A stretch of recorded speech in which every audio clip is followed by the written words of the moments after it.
الصابرين والشاكرين والحمد لله رب العالمين والصلاة والسلام عليك يا رسول الله وعلى آلك وأصحابك يا حبيب الله۔ اس آیت کو پہلی آیات سے چند طرح کا تعلق ہے۔ ایک یہ کہ پہلے حق تعالیٰ کی ذات و صفات کا ذکر فرمایا گیا، جیسے ان لوگوں کی تردید ہو گئی جو حق تعالیٰ کی ذات اور اس کی صفات کے منکر تھے۔ اب نبوت کا ذکر فرمایا جا رہا ہے تاکہ نبوت کے منکرین کی تردید ہو جائے۔ لیکن جس طرح کہ حق تعالیٰ نے اپنی پہچان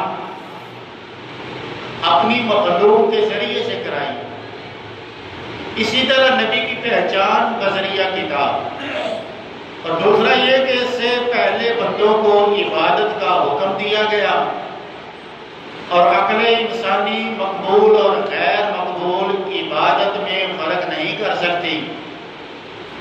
بہت سے عقل مند لوگ بت پرستی کو مقبول عبادت سمجھتے ہوئے کرتے ہیں، اس لیے بندوں کو ضرورت تھی کہ حق تعالیٰ خود اپنی مقبول عبادت کا طریقہ بتائے، اور یہ تعلیم صرف اسی طرح ہو سکتی ہے کہ اس کی طرف سے کوئی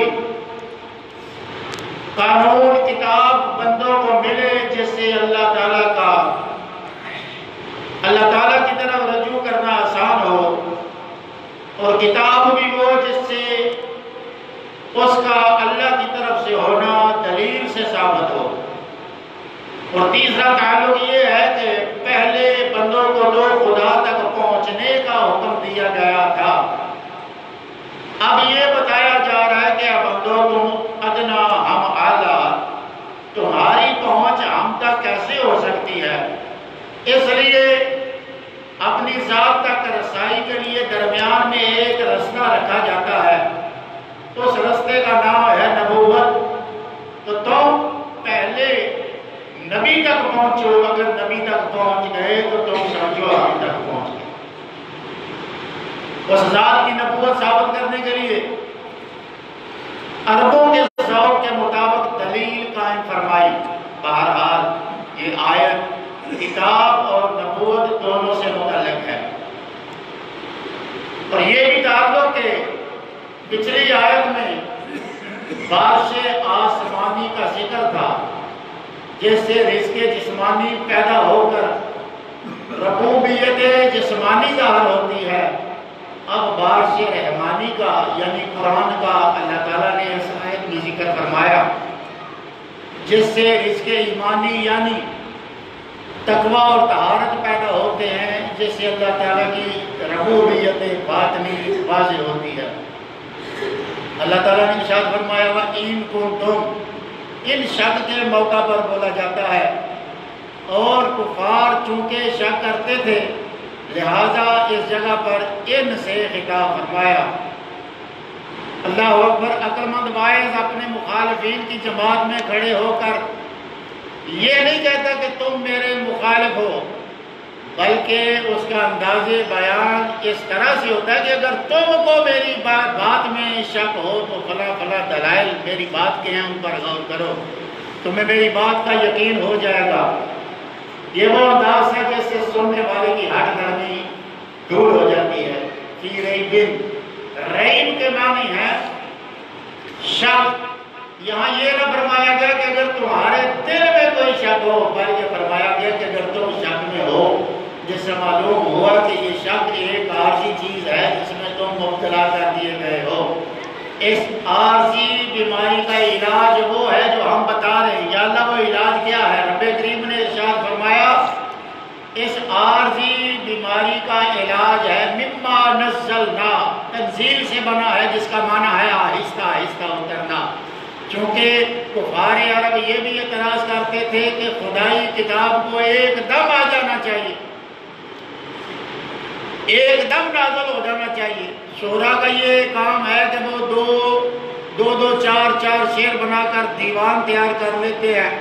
معلوم ہوتا ہے کہ حضور علیہ السلام بھی دو چار آیتیں اپنی ذہن سے سوچ سے بنا لیتے ہیں اور جمع کرتے ہیں۔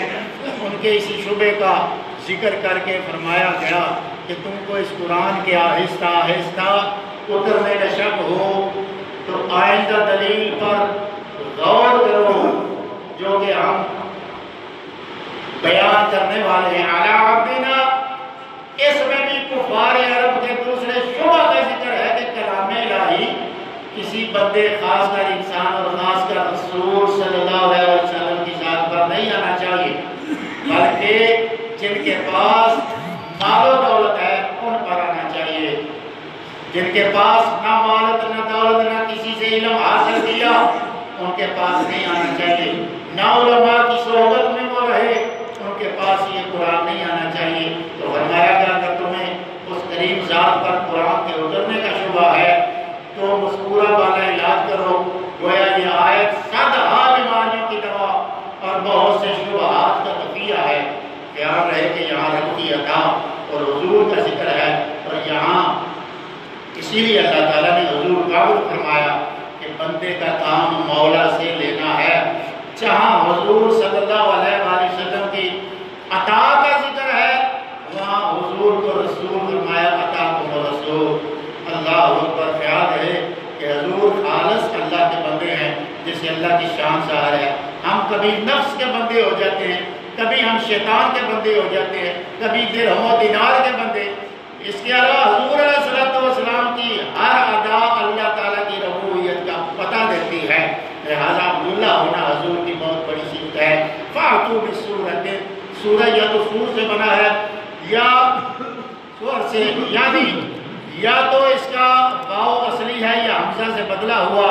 اگر واو اصلی ہو تو اس کا معنی ہے شہر پناہ، منزل، درجہ اور قوت۔ عرب والے بولتے ہیں سورۃ العصر، یعنی شیر کی قوت۔